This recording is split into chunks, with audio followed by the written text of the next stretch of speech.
ایک مشت خاک جس کا نام رکھا ہے وطن، تو جسے کہتا ہے مصر و شام و ایران و یمن، رکھتے ہیں اہل وطن نسبت ضرور اس خاک سے،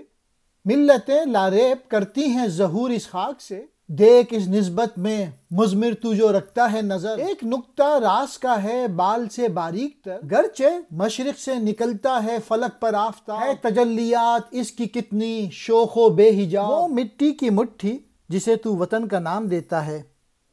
یہ کہ جسے تو مصر اور ایران اور یمن کہتا ہے، اگرچہ اہل وطن کو وطن سے تعلق یا نسبت ہے، اس لیے کہ اس کی خاک سے ایک قوم وجود میں آتی ہے۔ اگر تو یعنی علامہ اقبال اس تعلق و نسبت پر نظر کر لے تو پھر تجھے اس بال سے بھی زیادہ باریک نقطہ نظر آئے گا۔